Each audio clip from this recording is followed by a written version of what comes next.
Welcome to your Farm and Home Show. My name is Joanna Coles, and today we're visiting with Dr. Amanda Gumbert. She's with the University of Kentucky, Extension Water Quality Specialist there. We're going to talk about water conservation, and kind of no matter what the weather is, this is an important topic at all times. We have had a lot of water, so it seems kind of strange to talk about water conservation this year.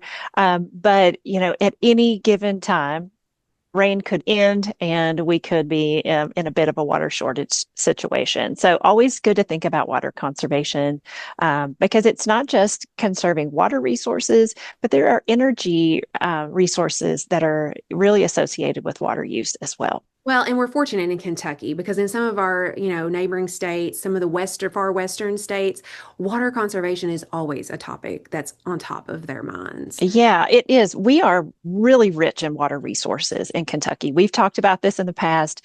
We have like over 90,000 miles of streams and rivers in Kentucky, and that's just our surface water. And of course, we have groundwater in our cave systems and springs and sinkholes. And so we have lots and lots of water, all over the place in Kentucky. So usually we're talking about water quality and not worried as much about water quantity. But for this segment, we're going to talk about quantity and ways that we can be water wise. When I think about water conservation, I really start inside the home, and making those changes at home for ourselves are always a little bit challenging.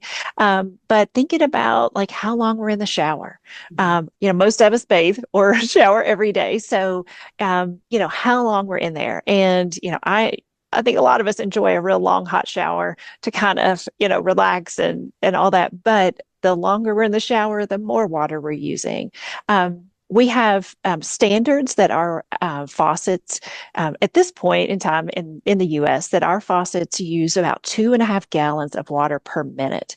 And so that's a standard flow rate for shower heads. Even things like, using our appliances, our clothes washers and dishwashers, making sure we're using a full load in those. I know now our clothes washers, many of them are very smart and they know what the clothes levels in there, and it adjusts the water level.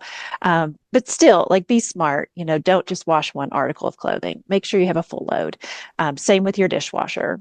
Yeah, and I know a lot of times it takes a little bit for my water to heat up, so I capture that and use it for like watering plants around the house and things like that instead of just putting it down the drain.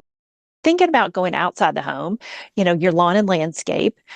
So some simple things to think about are being careful about when you water.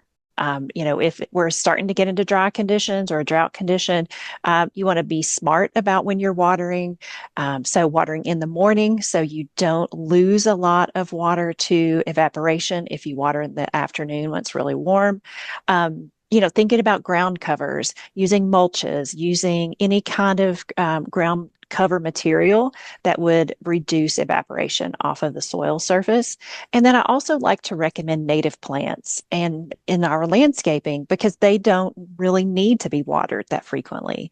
So choosing plants at the beginning of the growing season, and then, even looking at our perennial plants, what can we put out in our landscape that doesn't need to be watered, that can really withstand this oscillation of dry and wet conditions? And many of our native plants are really good at doing that. Yeah, and those are good points. I mean, a lot of times when we think about water conservation, we're thinking about like physically saving water, but like native plants, just by their nature, they Yeah, yeah, and, absolutely. And and stay healthier because of it. yeah, they do. And the other thing I'll mention too is if you can put a rain barrel on your downspouts, or a cistern system that you can use for watering on the landscape, that's another way, that you're using rainwater captured and saving it for later for when you use it. So you get a water quality benefit and a water quantity benefit with those. We have some instructional videos on putting together a rain barrel. We've got a publication for that. We also have instructions for using bigger systems. So if you're thinking about your farm, you can even think about constructing a larger cistern system or rainwater capture system and capture some of the rainfall that does hit your barn roof. There's a variety of scales to think about. And so we do have resources for that within our extension publications as well as our video libraries. Thanks for watching and have a great day.